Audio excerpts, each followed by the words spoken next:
Good morning student. Last લેક્ચરમાં આપણે શું જોયું તો કે હેટ્રો એટમ કન્ટેનિંગ સાયક્લિક રિંગ હોય ત્યારે ડિસ્કનેક્શન કઈ રીતે કરવું એની સિન્થેસિસ કઈ રીતે કરવી એ આપણે લાસ્ટ વિડીયો લેક્ચરમાં જોયું છે. આજે આપણે એનો પાર્ટ ટુ જોશું. એટલે કે એવી જ રીતના જોવાનું છે કે સાયક્લિક રિંગ હોય કે જેમાં હેટ્રો એટમ હોય. Cyclic ring having hetero atom. એવા થોડાક આપણે એક્ઝામ્પલ્સ વધારે જોઈશું. ફર્સ્ટ એક્ઝામ્પલ એમાં કન્સિડર કરીએ તો આ છે આપણો ટાર્ગેટ મોલેક્યુલ. સૌથી પહેલાં આપણે એનું એનાલિસિસ કરશું અને ત્યારબાદ એની સિન્થેસિસ જોઈશું. ટૂંકમાં આપણે બધું સમજવાનું એ છે કે જ્યારે હેટ્રોસાયક્લિક કમ્પાઉન્ડ આપણે બનાવવો હોય, કોઈ હેટ્રો એટમ કમ્પાઉન્ડ બનાવવો હોય તો કઈ રીતે બનાવવાનો, તો એના પહેલાં આપણે એનું ડિસ્કનેક્શન જોવું પડે. તો આનો ટાર્ગેટ મોલેક્યુલનું આપણે ડિસ્કનેક્શન પહેલાં જોઈએ તો જેમ લાસ્ટમાં કરતા હતા એવું કે હેટ્રો એટમની બંને બાજુથી આપણે બોન્ડ બ્રેકિંગ કરીએ. તો અહીંયાથી બોન્ડ બ્રેકિંગ કરીને ડાયરેક્ટ કીટોન આપી દીધું છે, પણ હું ઇન્ટરમીડિયેટ સ્ટેપ તમને અહીંયા લખીને આપું છું કે કઈ રીતે બોન્ડ બ્રેકિંગ થાય.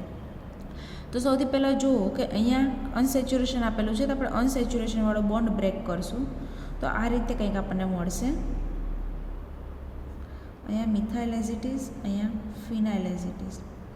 અને આપણને ખબર છે જ્યારે ડબલ બોન્ડનો આપણે બ્રેક કરીએ ત્યારે એક બાજુ એચ અને એક બાજુ OH મૂકતા હોય, તો આ રીતે મૂકશું, એક બાજુ એચ અને એક બાજુ OH. હવે આ હાઇડ્રોક્સાઇલ ગ્રુપ છે એનું આપણે ડિસ્કનેક્શન ખરેખર કરવાનું છે. મતલબ આ બોન્ડ અહીંયા શિફ્ટ થશે ને બોન્ડના ઇલેક્ટ્રોન ઓક્સિજન ઉપર, આ બોન્ડ અહીંયા શિફ્ટ થશે ને બોન્ડના ઇલેક્ટ્રોન ઓક્સિજન ઉપર. તો આવી રીતે આપણને કીટોન મળે છે. પણ તમે આવી રીતે સિમ્પલી પણ લખી શકો કે હેટ્રો એટમની બંને બાજુથી બોન્ડ બ્રેક કરીને તમે 1,4 કીટોન લખી શકો. પણ એની જે અંદર એકચ્યુઅલ મિકેનિઝમ છે એ આ રીતે હોય છે. એટલે મેં તમને એક વન સ્ટેપમાં એ બતાવી દીધું કે પહેલાં એનું ડબલ બોન્ડ બ્રેક કરીને ત્યાં હાઇડ્રોક્સાઇલ ગ્રુપ મૂકવાનું અને ત્યારબાદ હાઇડ્રોક્સાઇલ ગ્રુપનું ડિસ્કનેક્શન કરવાથી મને કીટોન મળે છે. પણ આપણે એકવાર લખેલું છે, પછી જ્યારે આવી રીતે હેટ્રો એટમ કન્ટેનિંગ આવતા હોય આવી રીતના એની બાજુની આલ્ફા પોઝિશન ઉપર ડબલ બોન્ડ હોય તો ડાયરેક્ટ તમે એને બ્રેક કરી શકો. એટલે ડાયરેક્ટ અહીંયાથી બ્રેક કરીને તમે કીટોન ત્યાં આગળ મૂકી શકો.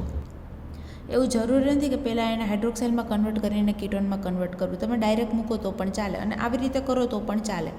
આ તમે સમજી શકો એ મેથડ છે, બરાબર. હવે અહીંયા આપણને 1, 2, 3 and 4 1,4 ડાઈ કાર્બોનિલ કમ્પાઉન્ડ મળે છે જેનું ડિસ્કનેક્શન આપણને ખબર છે.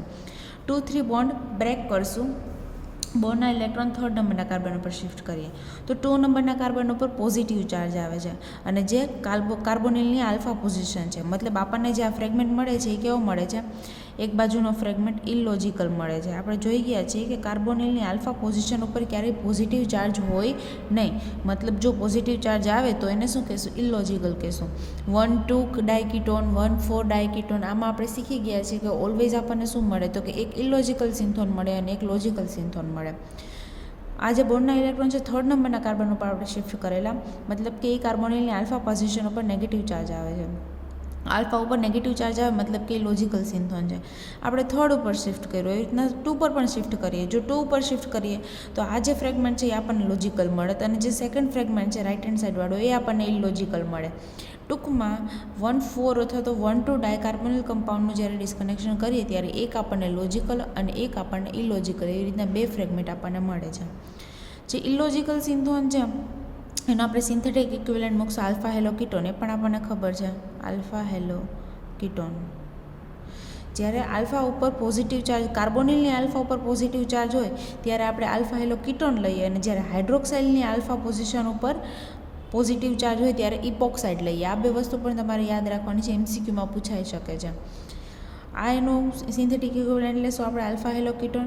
એન્ડ જે અધર સાઇડ છે જે લોજિકલ સિન્થોન છે એને આપણે એક્ટિવેટ કરવા માટે ગ્રુપ એન્ટર કરશું એસ્ટર ફંક્શનલ ગ્રુપ. મતલબ આ થશે અધર ફ્રેગમેન્ટનો સિન્થેટિક ઇક્વિવેલન્ટ. બસ આ 2 સિન્થેટિક ઇક્વિવેલન્ટ આપણને મળી ગયા. ટૂંકમાં 2 ફ્રેગમેન્ટ આપણને મળી ગયા. હવે સિમ્પલી એની સિન્થેસિસ કરવાની છે. આ એનો સિન્થેસિસ પાર્ટ છે. જો સિન્થેસિસ સૌથી પહેલાં શું કરશું, અહીંયા જે આપણને સિન્થેટિક ઇક્વિવેલન્ટ મળે છે એને આપણે ન્યુક્લિયોફાઇલ બનાવવાનો છે. કારણ કે આલ્ફા હેલો તો આપણો કેવો છે, ઇલેક્ટ્રોફાઇલ છે. તો એને ન્યુક્લિયોફાઇલ બનાવવા માટે પહેલાં એની ટ્રીટમેન્ટ આપવી પડશે સોડિયમ મિથોક્સાઇડ સાથે, એટલે કે બેઝ સાથે. બેઝ શું કરશે, આ જે એક્ટિવ મિથિલિનનો હાઇડ્રોજન છે જે હાઈલી એસિડિક છે એને એબ્સ્ટ્રેક્ટ કરશે. કારણ કે બંને બાજુ ઇલેક્ટ્રોન વિડ્રોઈંગ ગ્રુપ હોવાને લીધે એ હાઇડ્રોજન કેવા થશે, મોર એસિડિક થશે. તો ત્યાંથી ઇઝીલી એબ્સ્ટ્રેક્ટ થઈ જશે, આ પોઝિશન ઉપરથી નહીં થાય. અહીંયાથી હાઇડ્રોજન એબ્સ્ટ્રેક્ટ થઈ જાય મતલબ એ હવે ન્યુક્લિયોફાઇલ બની ગયો અને આલ્ફા હેલો કીટોન આપણી પાસે ઇલેક્ટ્રોફાઇલ છે. એમાં કાર્બોનિલ કાર્બન નહીં પણ એનો આલ્ફા કાર્બન ઇલેક્ટ્રોફાઇલ તરીકે એક્ટ કરશે. શું કામે? તો કે આ કાર્બન ઉપર ચાર્જ ડેન્સિટી વધારે હશે, પોઝિટિવ ચાર્જ ડેન્સિટી વધારે હશે, કારણ કે એની એક બાજુ ક્લોરિન ગ્રુપ છે જે ઇલેક્ટ્રોન વિડ્રો કરશે અને એક બાજુ કાર્બોનાઇલ ગ્રુપ છે જે ઇલેક્ટ્રોન વિડ્રો કરશે. મતલબ આ કેવો થશે? પાર્શિયલી ડબલ પોઝિટિવ, જેને લીધે ન્યુક્લિયોફાઇલ ત્યાં ઇઝીલી એટેક કરશે અને ક્લોરિન છે ત્યાંથી ગુડ લિવિંગ ગ્રુપ તરીકે રિમૂવ થઈ જશે. મતલબ આ રીતે આપણને કંઈક સ્પીસીસ મળશે. એટલે કે આપણે 1,4 ડાયકાર્બોનાઇલ સુધી પહોંચી ગયા. અને ત્યારબાદ શું કરવાનું છે? સિમ્પલી એનું સાયક્લાઇઝેશન કરવાનું છે. એનું સાયક્લાઇઝેશન કઈ રીતે થશે? તો કે in the presence of first સ્ટેપમાં જે એસ્ટર ફંક્શનલ ગ્રુપ છે જેની આપણે જરૂર નથી, એ તો આપણે વધારાનું એની રિએક્ટિવિટી ઇન્ક્રીઝ કરવા માટે એન્ટર કરેલું હતું, તો એને પહેલાં રિમૂવ કરેલું છે. તો એને રિમૂવ કઈ રીતે કરશું એ આપણને ખબર છે. જ્યારે કાર્બોનિલની આલ્ફા પોઝિશન ઉપર એસ્ટર ફંક્શનલ ગ્રુપ હોય તો ફર્સ્ટ સ્ટેપમાં એનું હાઇડ્રોલિસિસ કરશો જેથી એસિડમાં કન્વર્ટ થઈ જશે, અને સેકન્ડ સ્ટેપમાં એને હીટ આપવાથી ડીકાર્બોક્સિલેશન થશે. ડીકાર્બોક્સિલેશન અને ડીકાર્બોક્સિલેશન થઈને CO2 ગેસ રિમૂવ થઈને ત્યાં આપણને હાઇડ્રોજન આવી જશે. મતલબ કે હવે 1,4 ડાયકાર્બોનિલમાં કન્વર્ટ થઈ ગયું. અને ત્યારબાદ આ છે એનું સાયક્લાઇઝેશન સ્ટેપ. આ છે એનું સાયક્લાઇઝેશન સ્ટેપ. સિમ્પલી 1,4 ડાયકાર્બોનિલનું સાયક્લાઇઝેશન કરવાથી આપણને આ રીતની એક ઇન્થર લિંકેજ મળે છે. આની પણ એક મિકેનિઝમ છે. ડાયરેક્ટ તમે એમાં એસિડિક મીડિયા આપી દો એટલે ડાયરેક્ટ એનું સાયક્લાઇઝેશન નથી થઈ જતું, પણ તો એનું સાયક્લાઇઝેશન કઈ રીતે થાય છે એની પણ મિકેનિઝમ છે. પહેલાં હું એની મિકેનિઝમ તમને બતાવી દઉં. જો એને mechanism step, mechanism for the cyclization, મતલબ કે લાસ્ટ સ્ટેપમાં જે આપણે સાયક્લાઇઝેશન કરેલું એની મિકેનિઝમ આપણે જોવાની છે. શું હતું લાસ્ટ સ્ટેપમાં આપણી પાસે? તો કે 1,4 ડાયકાર્બોનિલ કમ્પાઉન્ડ હતો. 1,4 ડાયકાર્બોનિલ કમ્પાઉન્ડ હતો. એમાં આપણે એસિડ એડ કર્યું તો શું થશે? અહીંયા ઓક્સિજન છે, 2 ઓક્સિજન છે, બંને ઓક્સિજન પર લોન પેર હશે. તો એ લોન પેર શું કરશે? એના પર અટેક કરશે, મતલબ કે H+ એબ્સ્ટ્રેક્ટ કરી લેશે. એટલે કે આ ઓક્સિજન છે એની લોન પેર ડોનેટ કરીને ત્યાં H આવી જશે. ઓક્સિજન એની લોન પેર ડોનેટ કરશે, મતલબ એના પર પોઝિટિવ ચાર્જ આવશે. બંને ઓક્સિજન છે એ H+ એબ્સ્ટ્રેક્ટ કરશે, મતલબ એસિડિક મીડિયામાં રિએક્શન થાય છે, બંને H+ એબ્સ્ટ્રેક્ટ કરશે અને બંને પર પોઝિટિવ ચાર્જ આવશે. બંને ઓક્સિજન પર પોઝિટિવ ચાર્જ આવશે તો એ શું કરશે? તો કે એની પાસે જે ડબલ બોન્ડ રહેલો છે, ડબલ બોન્ડ બ્રેક કરીને બોન્ડના ઇલેક્ટ્રોન પોતે એબ્સ્ટ્રેક્ટ કરી લેશે, જેથી એનો પોઝિટિવ ચાર્જ ન્યુટ્રલાઇઝ થઈ જાય. તો જેવો એ ડબલ બોન્ડને બ્રેક કરીને બોન્ડના ઇલેક્ટ્રોન પોતાની તરફ લઈ લેશે તો આ કાર્બન ઉપર પોઝિટિવ ચાર્જ આવશે. તો આલ્ફા કાર્બન ઉપર પોઝિટિવ ચાર્જ આવવાથી શું થશે? તો કે એની બાજુના કાર્બન ઉપર જે હાઇડ્રોજન રહેલો છે એ હાઇડ્રોજન એબ્સ્ટ્રેક્ટ કરી લેશે. તો હાઇડ્રોજન એબ્સ્ટ્રેક્ટ કરી લેવાથી ત્યાં આગળ ડબલ બોન્ડ અને હાઇડ્રોક્સાઇલ ગ્રુપ, મતલબ આ રીતનું કંઈક આપણી પાસે જનરેટ થશે. અને જેમ અહીંયા 2 H+ છે, અહીંયાથી આપણે 2 H+ એડ કરેલા હતા, એ 2 H+ અહીંયાથી રિમૂવ થઈ જાય છે. હવે 2 H+માંથી એક H+ છે એ ટ્રાન્સફર થઈ જશે કોઈ પણ એક હાઇડ્રોક્સાઇલ ગ્રુપ ઉપર. અહીંયા આપણને 2 હાઇડ્રોક્સાઇલ ગ્રુપ મળે છે અને એક હાઇડ્રોક્સાઇલ ગ્રુપ ઉપર આપણે H+ ટ્રાન્સફર કરાવીએ તો શું થઈ જશે? ફરીથી ઓક્સિજન છે એની લોન પર ડોનેટ કરશે H+ ને એબ્સ્ટ્રેક્ટ કરવા માટે, તો ત્યાં આગળ આવશે પોઝિટિવ ચાર્જ.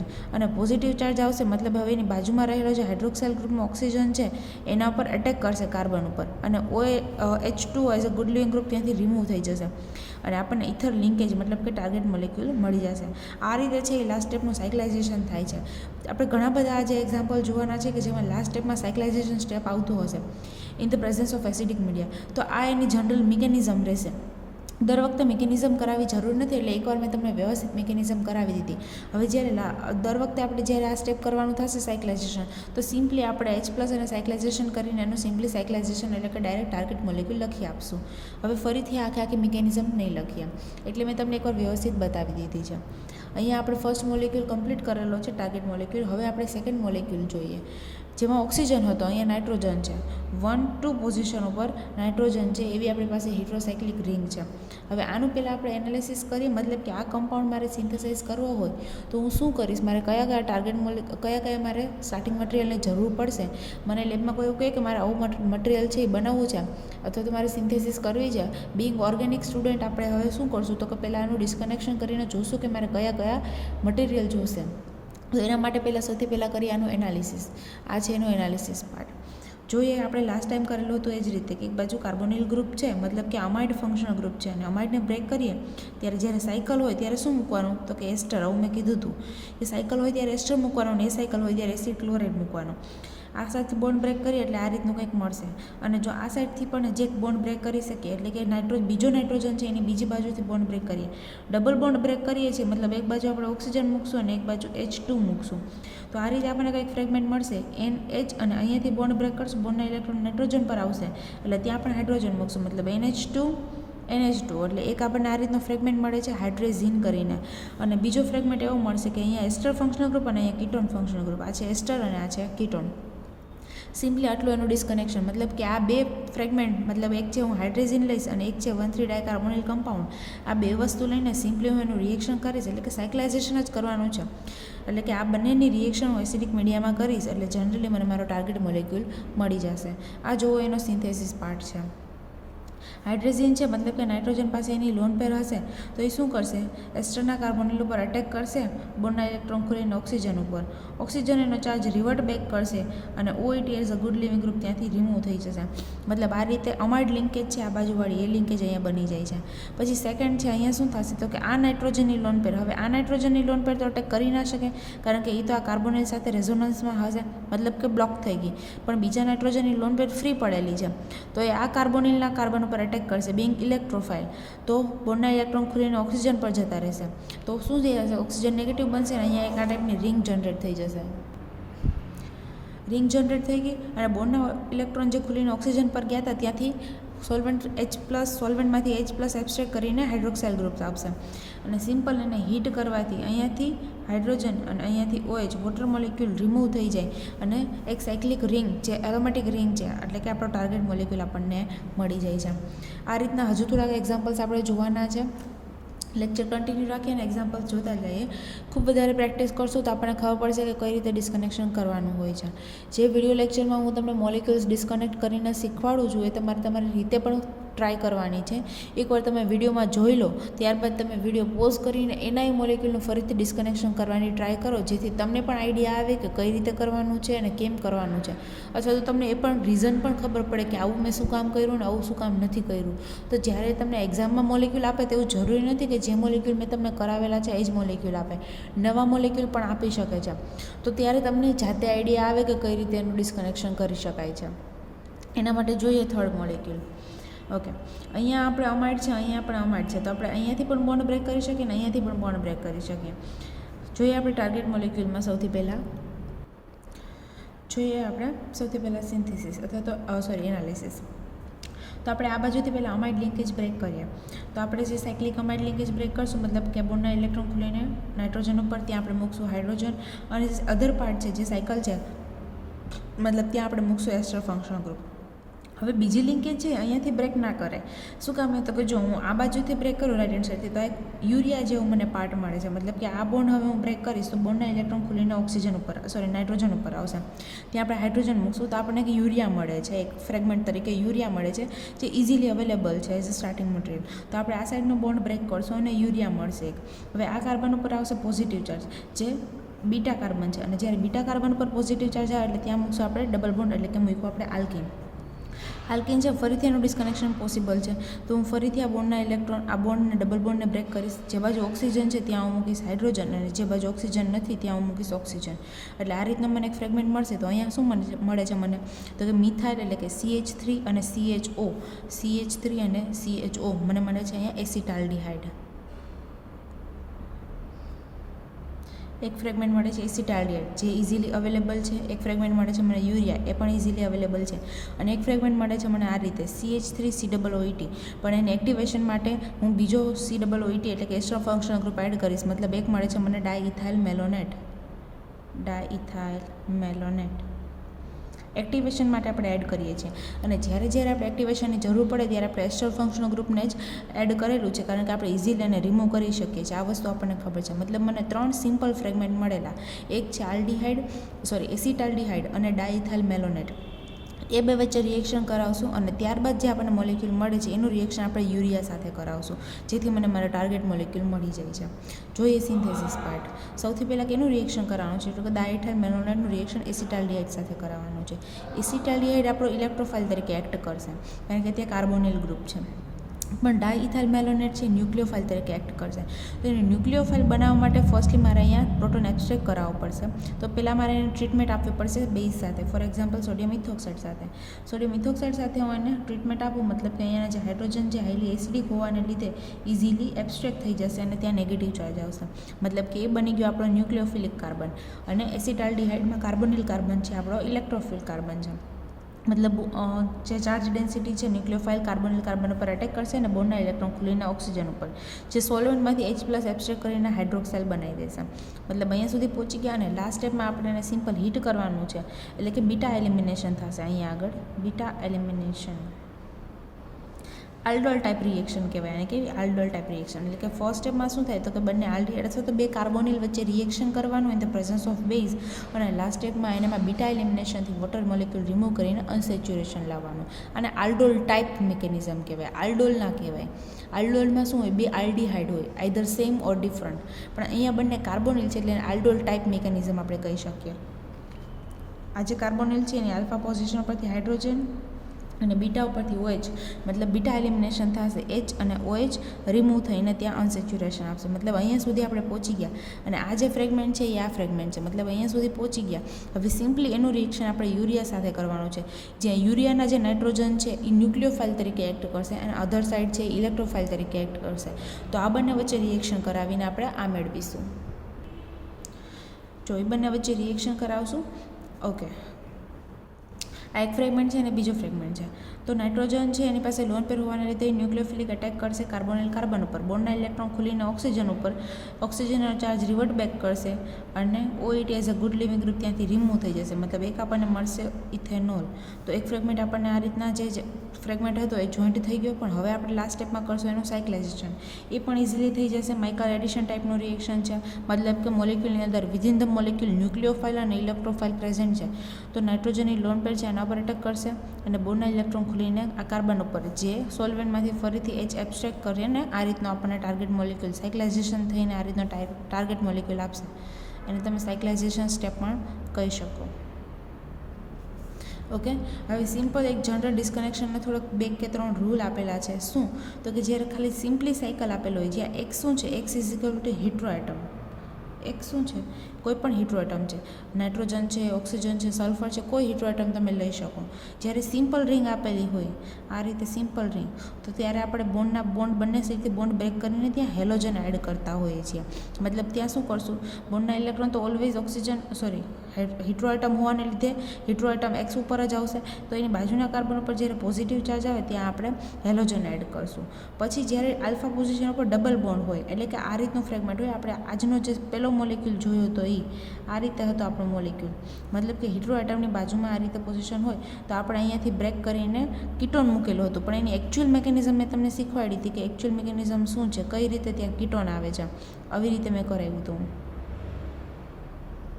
પણ એની એકચ્યુઅલ મિકેનિઝમ મેં તમને કરાવી હતી. બસ એ જ અહીંયા કીધું છે કે જ્યારે આ રીતે બોન્ડ બ્રેક કરીએ ત્યારે બોન્ડના ઇલેક્ટ્રોન આ રીતે શિફ્ટ કરીને ત્યાં કાર્બોનિલ ગ્રુપ ઇન્ટ્રોડ્યુસ કરવાનું. અને જો પહેલેથી જ કાર્બોનિલ ગ્રુપ હોય એવું પણ આપણે જોઈ લીધું કે જો પહેલેથી જ કાર્બોનિલ ગ્રુપ હોય ત્યારે બોન્ડને બ્રેક કરવાનું, મતલબ કે સાયક્લિક હોય અમાઇડ જેવું કે એવું, તો આપણે શું કરીએ, બોન્ડના ઇલેક્ટ્રોન આ બાજુ શિફ્ટ કરીને ત્યાં એસ્ટર ફંક્શનલ ગ્રુપ એડ કરવાનું હોય છે. તો આ રીતની આપણે વસ્તુ શીખી લીધી છે. બસ એની જનરલ વસ્તુ તમને યાદ રાખવા માટે અલગથી આપેલી છે. પછી એક વસ્તુ એવું કીધું કે heteroatom is a nucleophile in all of this case. મતલબ આ બધા કેસમાં હિટ્રોએટમ છે ને ન્યુક્લિયોફાઇલ તરીકે એક્ટ કરશે. શું કામ હોય તો કે આપણી પાસે જે હિટ્રોએટમ છે એની પાસે મિનિમમ 1 લોન પેર હોય જ છે. નાઇટ્રોજન હોય તો 1 લોન પેર હોય, ઓક્સિજન હોય તો 2 લોન પેર હોય, સલ્ફર હોય તો 2 લોન પેર હોય. મતલબ આપણી પાસે જે હિટ્રોએટમ છે, આપણે હિટ્રોએટમ કન્ટેનિંગની સિન્થેસિસ કરીએ છીએ તો હિટ્રોએટમ પાસે લોન પેર હોવાને લીધે એ છે ન્યુક્લિયોફાઇલ તરીકે આ રિએક્શન્સમાં એક્ટ કરતું હોય છે. પણ એવું પણ રિએક્શન અવેલેબલ છે તો જેમાં આ નાઇટ્રોજન જે આપણા એટમ્સ છે હિટ્રોએટમ એ ન્યુક્લિયોફાઇલને પણ ઇલેક્ટ્રોફાઇલ તરીકે પણ એક્ટ કરી શકે. તો એવા એક્ઝામ્પલ આપણે જોઈએ કે કેમાં જે આપણા હિટ્રોએટમ છે ઇલેક્ટ્રોફાઇલ તરીકે એક્ટ કરતા હશે. જોઈએ એવા એક્ઝામ્પલ્સ. એ રીતની સિન્થેસિસ કર્યા પહેલાં એક ઇમ્પોર્ટન્ટ એક્ઝામ્પલ આપણી પાસે છે. એ એક્ઝામ્પલ આપણે પહેલાં એકવાર જોઈ લઈએ અને ત્યારબાદ આપણે એ વસ્તુની શરૂઆત કરશું કે જેમાં હિટ્રોએટમ છે ઇલેક્ટ્રોફાઇલ તરીકે એક્ટ કરતો હોય. પણ આ એક ઇમ્પોર્ટન્ટ એક્ઝામ્પલ છે, રહી ના જાય એના માટે આપણે એક ઇમ્પોર્ટન્ટ એક્ઝામ્પલ છે હું તમને કરાવી દઉં છું. આજના લેક્ચરમાં કે હું તમને હોમવર્ક માટે સમ નથી આપતી, આ મારે આપવો તો પણ ઇમ્પોર્ટન્ટ હોવાને લીધે હું ખુદ તમને કરાવી દઉં છું. તો તમારી બુકમાં અથવા તમારા મટિરિયલમાં પહેલાં આને IMP કરી લેજો. ઓકે, હવે આપણે શરૂઆત કરીએ આના એનાલિસિસની. અને આગળ જે રીતે આપણે જોયું કે હિટ્રોએટમની આલ્ફા પોઝિશન ઉપર ડબલ બોન્ડ હોય તો એને બ્રેક કરીને ત્યાં આપણે કીટોન મૂકશું. તો આ રીતે આપણે એને બ્રેક કરીએ અને કીટોન મૂકીએ. મતલબ કે ડાયરેક્ટ આ સ્ટેપ પણ તમે લખી શકો ને. આ જે સ્ટેપ મેં તમને ઓરિજિનલી શીખવાડેલું હતું એ ટાઈપનો સ્ટેપ છે. શું તો કે પહેલાં અહીં આપણે બોન્ડ બ્રેક કરીએ. હું એક આ ઉપરની 5 મેમ્બર રિંગ છે એકવાર હું તમને ડ્રો કરીને કહી દઉં છું. આખું મોલેક્યુલ ડ્રો નહીં કરતી. અહીંયા નાઇટ્રોજન છે, હાઇડ્રોજન છે. આ બોન્ડને બ્રેક કરશું, મતલબ કે અહીંયા મૂકશું આપણે OH ફંક્શનલ ગ્રુપ.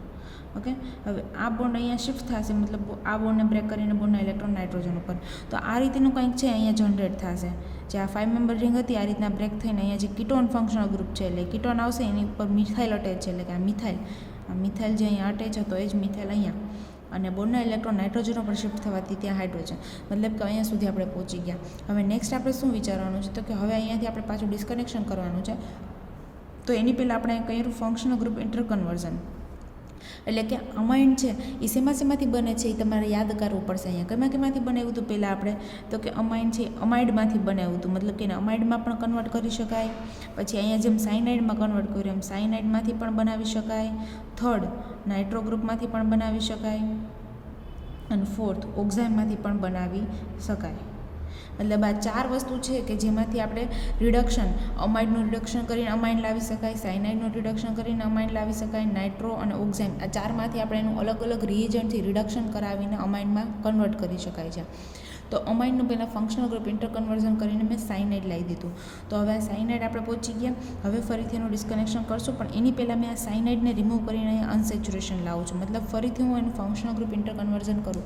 હવે અહીંયાથી કઈ જાતનું આપણે ડિસ્કનેક્શન નથી કરી શકતા, તો આપણે functional group interconversion another functional group મૂકીને ડિસ્કનેક્શન કરતાં શીખી લઈએ, મતલબ કે જોઈ લઈએ કે થાય કે નહીં. તો અહીંયા હું ફરીથી ફંક્શનલ ગ્રુપ ઇન્ટરકન્વર્ઝન કરીને અનસેચ્યુરેશન લાવીશ. મતલબ અહીંયા મળે છે મને આલ્ફા બીટા અનસેચ્યુરેટેડ કાર્બોનેટ, અને એનું ડિસ્કનેક્શન આપણને આવડે છે. તો આલ્ફા બીટા બોન્ડ બ્રેક કરીએ તો જ્યારે જે બાજુ ઓક્સિજન હશે ત્યાં આપણે હાઇડ્રોજન પુટ કરશું અને એની અધર સાઈડ આપણે ઓક્સિજન પુટ કરશું. મતલબ આ રીતની આપણને કંઈક સ્પીસીસ મળશે. પણ અહીંયા તમે જુઓ તો અહીંયા શું છે 1 2 3 4 5 અને 6 મને મળે છે 1,6 ડાયકાર્બોનિલ કમ્પાઉન્ડ. અને 1,6 ડાયકાર્બોનિલ કમ્પાઉન્ડનું ડિસ્કનેક્શન આપણે શીખી ગયા છીએ. સૌથી પહેલાં શું કરવાનું, જ્યારે 1,6 ડાયકાર્બોનિલ કમ્પાઉન્ડ આવે તો કે એનું રિકનેક્શન કરવાનું. અને રિકનેક્શન કરીએ એટલે શું થાય, તો કે એક 6 મેમ્બર સાયક્લિક રિંગ બને કે જેમાં એક ડબલ બોન્ડ પ્રેઝન્ટ હોય. તો મેં કર્યું 1,6, that is 1 2 3 4 5 and 6, 1,6 ડાયકાર્બોનિલ કમ્પાઉન્ડનું રિકનેક્શન કર્યું એટલે આ રીતની એક સાયક્લિક મને રિંગ મળશે, જેમાં અનસેચ્યુરેશન 1 અને 6 નંબરના કાર્બન ઉપર ડબલ બોન્ડ આવશે. 6 નંબરના કાર્બન ઉપર methyl group as it is છે, તો અહીંયા પણ methyl group as it is રહેશે. હવે તો કે આ ડબલ બોન્ડને હું બ્રેક કરીને ફરીથી હાઇડ્રોક્સાઇલ ગ્રુપ મૂકી શકું, તો કે હા, તો આ મેં મૂક્યો હાઇડ્રોક્સાઇલ ગ્રુપ. હાઇડ્રોક્સાઇલ ગ્રુપનું ડિસ્કનેક્શન આપણે આ રીતે કરીએ છીએ. બોન્ડના ઇલેક્ટ્રોન અહીંયા શિફ્ટ થાય અને આ મિથાઇલ છે બિંગ ન્યુક્લિયોફાઇલ અહીંયાથી રિમૂવ થઈ જશે, મતલબ કે Me- અહીંયાથી રિમૂવ થશે અને એનો સિન્થેટિક ઇક્વિવેલન્ટ શું હશે, તો કે MEBr એટલે કે મિથાઇલ બ્રોમાઇડ આલ્કાઇલ હેલાઇડ એનું હશે સિન્થેટિક ઇક્વિવેલન્ટ. અહીંયાથી એક ફ્રેગમેન્ટ આપણને મળે છે. હજુ અહીંયા પહેલો ફ્રેગમેન્ટ મળ્યો આપણને, બરાબર છે. અહીંયા સુધી પહોંચી ગયા. હવે આપણે એનું ફરીથી FGI કર્યું, FGI એટલે કે ફંક્શનલ ગ્રુપ ઇન્ટરકન્વર્ઝન કર્યું. જો બાળકો આ ઇમ્પોર્ટન્ટ મોલેક્યુલ છે, યાદ રાખજો કે કઈ રીતે ડિસ્કનેક્શન આપણે કરતા જઈએ છીએ. હવે સાયક્લિક આપણને એક રિંગ મળે છે, આમાં હવે આગળ ડિસ્કનેક્શન પોસિબલ નથી, તો શું કર્યું, એનું ફરીથી ફંક્શનલ ગ્રુપ ઇન્ટરકન્વર્ઝન કર્યું અને એક બાજુની જે રિંગ છે ને એરોમેટિક કરી દીધી, મતલબ કે બેન્ઝીન રિંગ કરી દીધી. હવે આપણને આનું ડિસ્કનેક્શન આવડે છે. આને ટેટ્રાલોન કહેવાય. શું કહેવાય, એનું નામ છે ટેટ્રાલોન. અહીંયાથી આપણે બોન્ડ બ્રેક કરીએ એટલે બોન્ડના ઇલેક્ટ્રોન આ બાજુ શિફ્ટ થશે અને અહીંયા આપણે મૂકશું હેલોજન એટલે કે એસિડ હેલાઇડ. અહીંયા એસ્ટર મૂકેલો છે, પણ તમે એસિડ હેલાઇડ પણ મૂકી શકો. એસિડ હેલાઇડ મૂકો તો વધારે સારું, કારણ કે લાસ્ટ ટાઈમ આપણે એનું ફ્રીડલ ક્રાફ્ટ એસાઇલેશન કરીને આ રીતના પાછી ફરીથી રિંગ બનાવી શકીએ. એટલે મતલબ કે અહીં ક્લોરિન મૂકશું, તમારા મટીરિયલમાં સુધારી લેજો, અહીં આપણે ક્લોરિન મૂકશું. હવે ફરીથી આપણે આગળ ડિસ્કનેક્શન નથી કરતા. આવું આપણે તમને યાદ હોય તો આવું આપણે એકવાર મોલેક્યુલ ડિસ્કનેક્શન કરી લીધું છે. મતલબ કે ફરીથી એનું ફંક્શનલ ગ્રુપ ઇન્ટરકન્વર્ઝન કરીને અહીંયા ડબલ બોન્ડ મૂકશું. ટૂંકમાં આ વસ્તુ આપણે કરી ગયા છીએ. જોવાનું આગળ કઈ રીતે ડિસ્કનેક્શન કરવાનું છે. મતલબ કે ફરીથી એનું ફંક્શનલ ગ્રુપ ઇન્ટરકન્વર્ઝન કરીને કીટોનિક ગ્રુપ મૂકીશ અને હવે હું ફરીથી આનું ડિસ્કનેક્શન કરીશ એટલે આ બોન્ડના ઇલેક્ટ્રોન અહીંયા આવશે અને અહીંયા હું ફરીથી અહીંયા એસ્ટરને અહીંયા ક્લોરિન મૂકજો, ક્લોરિન. તો અહીંયા હું ફરીથી આવી રીતના અહીંયા હું એસ્ટર ફંક્શનલ ગ્રુપ કે ગમે મૂકી શકું, જેથી આ રીતના મને એક ફ્રેગમેન્ટ મળે. મતલબ કે આ 2 ફ્રેગમેન્ટ મને મળી ગયા. ટોટલ મને કેટલા ફ્રેગમેન્ટ મળ્યા, તો કે આ એક બેન્ઝીન, આ બીજું એનહાઇડ્રેટ અને ત્રીજું મિથાઇલ. આપણને તમને યાદ હોય તો મેં મિથાઇલ છૂટો પાડેલો હતો ગ્રિગ્નાર્ડના ફોર્મમાં. બસ એ 3 ફ્રેગમેન્ટ મને મળે છે. હવે 3 સિમ્પલ રીતે, એ 3 સિમ્પલ મોલેક્યુલથી, અને 3 ઇઝીલી અવેલેબલ છે જો તમને ખબર હોય તો. બેન્ઝીન છે, પછી આ શું થાય 1 2 3 4 સક્સિનિક એનહાઇડ્રેટ, સક્સિનિક એનહાઇડ્રેટ જે પણ ઇઝીલી અવેલેબલ છે સક્સેનિક એસિડમાંથી બને છે સક્સેનિક એનહાઇડ્રેટ. જે પણ ઇઝીલી અવેલેબલ છે ને થર્ડ ફ્રેગમેન્ટ છે આપણો મિથાઇલ મેગ્નેશિયમ બ્રોમાઇડ અથવા તો કંઈ મિથાઇલ બ્રોમાઇડ, જેનો આપણે ગ્રિગ્નાર્ડ રિએજન્ટ બનાવશું પહેલાં મિથાઇલને ન્યુક્લિયોફાઇલ બનાવવા માટે. તો આ ત્રણેય ઇઝીલી અવેલેબલ છે ને ત્રણેય ઇઝીલી અવેલેબલ મટીરિયલથી આપણે આ બનાવવાનું છે સ્ટાર્ટિંગ મટીરિયલ. જો એની સિન્થેસિસ સિમ્પલ સિન્થેસિસ છે, જેમાં આપણે ડિસ્કનેક્શન કર્યું એમ આપણે એનું રિકનેક્શન કરતા જઈએ. ફર્સ્ટ સ્ટેપમાં શું કરશું તો કે અહીંયા આપણને જે બે ફ્રેગમેન્ટ મળે છે બેન્ઝીન અને સક્સેનિક એનહાઇડ્રેટ, એ બંને વચ્ચે રિએક્શન કરાવશું કે જ્યાં બેન્ઝીન ન્યુક્લિયોફાઇલ તરીકે એક્ટ કરશે અને સક્સેનિક એનહાઇડ્રેટ ઇલેક્ટ્રોફાઇલ તરીકે એક્ટ કરશે. તો આ બોન્ડ છે એ પહેલાં એટેક કરશે. આ બોન્ડ છે અહીંયા એટેક કરશે કારણ કે બેન્ઝીન પોતે કેવો છે, એની પાસે ઇલેક્ટ્રોન ડેન્સિટી વધારે છે, 3 પાય ડેન્સિટી હોવાને લીધે એની પાસે ઇલેક્ટ્રોન ડેન્સિટી વધારે હોવાથી ન્યુક્લિયોફિલિક એટેક કરશે. બોન્ડના ઇલેક્ટ્રોન ખુલીને ઓક્સિજન પર આવશે અને એ પોતે રિવર્ટ બેક કરશે. તો એસ્ટર લિંકેજ છે, લિંકેજ અહીંયાથી એનહાઇડ્રેટ લિંકેજ છે, લિંકેજ અહીંયાથી બ્રેક થઈ જશે અને ત્યાં આવી જશે હાઇડ્રોજન અને એક બાજુ આ છે રિંગ છે અટેચ થઈ જશે. મતલબ અહીંયા સુધી આપણે પહોંચી ગયા. હવે શું કરવાનું છે તો કે આ બંને વચ્ચે સાયક્લાઇઝેશન કરાવવાનું છે અને એ સાયક્લાઇઝેશન આપણે શેનાથી કરાવશું તો કે ફ્રીડલ ક્રાફ્ટ એસાઇલેશનથી કરાવશું. તો એને એસાઇલેશન કરાવવા માટે એની પહેલાં આપણે શું કરેલું હતું તો કે આ જે ફંક્શનલ ગ્રુપ ઇન્ટરકન્વર્ઝન કરીને કાર્બોનિલ એડ કરેલો હતો, પહેલાં આપણે એને રિમૂવ કરવો પડશે. તો એનું રિમૂવ કરીશ, મતલબ કે એનું રિડક્શન કરીશ. અહીંયા રિડ્યુસ લખ્યું છે પણ એ કેનાથી રિડક્શન કરશું? રિડ્યુસિંગ એજન્ટ તો કંઈક હોવો જોઈએ ને. તો એવો રિડ્યુસિંગ એજન્ટ યુઝ કરશું કે જે ખાલી કાર્બોનિલનું રિડક્શન કરે, એસિડનું રિડક્શન ના કરે. અને એવો રિડ્યુસિંગ એજન્ટ છે આપણી પાસે ક્લેમેન્સન રિડક્શન, અને એનો રિએજન્ટ શું છે તો કે zinc mercury amalgam in the presence of HCl. હું આનાથી એનું રિડક્શન કરાવીશ એટલે સિમ્પલી કાર્બોનિલ છે હાઇડ્રોકાર્બનમાં કન્વર્ટ થઈ જશે અને એસિડમાં કોઈ જાતનો ચેન્જીસ આવશે નહીં. મતલબ હવે શું કરવાનું છે એ સાયક્લાઇઝેશન કરવા માટે મારે એસાઇલેશન કરવાનું છે, ફ્રીડલ ક્રાફ્ટ એસાઇલેશન. તો પહેલાં હું એનું ટ્રીટમેન્ટ આપીશ થાયોનાઇલ ક્લોરાઇડ સાથે, જેથી acid will be converted into acid chloride, એટલે કે અહીંયા આવી જશે Cl અને ત્યારબાદ એનહાઇડ્રોસ AlCl3, એટલે કે આ જે સેકન્ડ સ્ટેપ છે ફ્રીડલ ક્રાફ્ટ એસાઇલેશન કરવાથી અહીંયા રિંગ બની જશે. ઓકે, અહીંયા સુધી પહોંચી ગયા. હવે અહીંયા તમે જોયું હોય તો આ ડબલ બોન્ડ પણ આપણે એડ કર્યા હતા ફંક્શનલ ગ્રુપ ઇન્ટરકન્વર્ઝન કરીને, જે હતા નહીં. તો ફરીથી એને પણ આપણે રિડ્યુસ કરવા પડશે. તો એનું હું ફરીથી રિડક્શન કરીશ. હવે જો આ સ્ટેપમાં આપણે એ રીતનું રિડક્શન ના કરી શકીએ, અહીંયા પણ આપણે રિડક્શન કર્યું પણ સિલેક્ટિવ ક્લેમેન્સન રિડક્શન કર્યું કે જે ખાલી કાર્બોનિલનું હાઇડ્રોકાર્બનમાં કન્વર્ટ કરે, અનસેચ્યુરેશનનું ના કરે. જો અહીંયા જ મેં ડાયરેક્ટ H2PDCથી રિડક્શન કરી નાખ્યું હોત તો આ રિડ્યુસ થઈ જાય, આ પણ રિડ્યુસ થઈ જાય. તો આપણે આ જે સાયક્લાઇઝેશન કરવાનું છે ફ્રીડલ ક્રાફ્ટ એસાઇલેશન એ આપણે કરી શકીએ નહીં. એના માટે બેન્ઝીન રિંગની જરૂર છે. એટલે હવે એસાઇલેશન થઈ ગયા પછી આપણે એનું રિડક્શન કરશું, જેથી હવે અનસેચ્યુરેટેડ બેન્ઝીન રિંગ છે એ સેચ્યુરેટેડ સાયક્લોહેક્ઝેનમાં કન્વર્ટ થઈ જશે. અહીંયા સુધી પહોંચી ગયા. હવે અહીંયા આપણે આ ડબલ બોન્ડ લાવ્યો હતો પણ ક્યારે તો કે મિથાઇલને એક રિમૂવ કર્યો હતો. તો એ મિથાઇલનો ફરીથી અહીંયા એક રોલ આવશે, મતલબ કે એનું રિએક્શન આપણે ગ્રિગ્નાર્ડ રિએક્શન સાથે કરાવશું. એટલે મિથાઇલ છે એ નેગેટિવલી ચાર્જ હોવાને લીધે એના ઉપર અટેક કરશે અને બોન્ડના ઇલેક્ટ્રોન ખુલીને ઓક્સિજન ઉપર જે સોલ્વન્ટમાંથી H એબ્સ્ટ્રેક્ટ કરીને આલ્કોહોલમાં કન્વર્ટ થઈ જશે. આલ્કોહોલ છે એ આપણે આલ્કીનની જગ્યાએ મૂક્યો હતો, મતલબ હવે આને આલ્કીનને કન્વર્ટ કરવા માટે આપણે એનું રિએક્શન કરાવશું કોઈ સ્ટ્રોંગ એસિડ સાથે. કોઈ પણ સ્ટ્રોંગ એસિડનો તમે યુઝ કરી શકો. કોઈ સ્ટ્રોંગ એસિડ છે એ આલ્કોહોલમાં નાખવાથી શું કરે છે તો કે આલ્કીન જનરેટ કરી દે છે H2O રિમૂવ કરીને. તો આલ્કીન આપણે અહીંયા સુધી પહોંચી ગયા. અને આલ્કીન શેમાંથી બનાવ્યું હતું તો કે 6 મેમ્બર સાયક્લિક રિંગ અને એની અંદર એક અનસેચ્યુરેશન પ્રેઝન્ટ હોય એ આપણે 1,6 ડાયકાર્બોનિલ કમ્પાઉન્ડનું રિકનેક્શન કરીને બનાવ્યું હતું. તો અહીંયા આપણે એનું ડિસ્કનેક્શન કરવાનું છે ઓઝોનોલિસિસ. એ પણ મેં તમને શીખવાડેલું હતું કે જ્યારે આલ્કીન છે એનું ઓઝોનોલિસિસ કરવાથી મને ડાયકાર્બોનિલ કમ્પાઉન્ડ મળે. તો બંને બાજુ ઓક્સિજન એડ થઈને મને 1,6 ડાયકાર્બોનિલ કમ્પાઉન્ડ મળી જશે. મતલબ કે અહીંયા સુધી આપણે પહોંચી ગયા. હવે 1,6 ડાયકાર્બોનિલ કમ્પાઉન્ડ છે એ આપણે શેમાંથી બનાવ્યું હતું તો કે એક સાયક્લિક રિંગ હતી જેમાં અનસેચ્યુરેશન હતું, એ બોન્ડ બ્રેક કરીને બનાવ્યું હતું. મતલબ કે અહીંયા આપણે હવે સાયક્લાઇઝેશન કરવું પડશે. સાયક્લાઇઝેશન એટલે બે કાર્બોનિલ વચ્ચે રિએક્શન કરાવીએ છીએ, મતલબ કે આ ફરીથી આલ્ડોલ ટાઈપની રિએક્શન થશે કે જેમાંથી આલ્ફા બીટા અનસેચ્યુરેટેડ કાર્બોનિલ આપણને મળે છે. અને આલ્ડોલ ટાઈપ મિકેનિઝમ કહેવાય કે જે બેઝથી છે, બેઝ શું કરશે તો કે આલ્ફા કાર્બન ઉપરથી અહીંયાથી પ્રોટોન એબ્સ્ટ્રેક્ટ કરશે અને એ આલ્ફા કાર્બન આના પર અટેક કરશે, આ અહીંયા ખુલી જશે. મતલબ આ રીતે આપણે લાસ્ટ સ્ટેપમાં વોટર મોલિક્યુલ આ ફર્સ્ટ સ્ટેપ થશે અને સેકન્ડ સ્ટેપમાં H2O રિમૂવ થઈને alpha beta unsaturated carbonyl compound આપશે. હવે અહીંયા આપણે CN રિમૂવ કરીને અનસેચ્યુરેશન લાવ્યા હતા, તો હવે આપણે એને CN ફરીથી એડ કરવો પડશે. તો આપણે રિએક્શન કરાવશું KCN સાથે માં જે CN નેગેટિવલી ચાર્જ છે એના પર અટેક કરશે અને માઇકલ ટાઈપનું રિએક્શન આપશે, જે ફરીથી સોલ્વન્ટમાંથી H+ એબ્સ્ટ્રેક્ટ કરીને એડિશન આપશે સાયનાઇડનું. હવે અહીંયા સાયનાઇડ નહોતું, આપણી પાસે શું હતું? અમાઇન હતું. તો આનું રિડક્શન કરીને મારે અમાઇનમાં કન્વર્ટ કરવાનું છે. પણ આનું હું રિડક્શન કરીશ with help of lithium aluminium hydrate. આપણને ખબર છે કે કઈ રીતે રિડક્શન થાય, મેં એવું તમને શીખવાડી દીધેલું છે.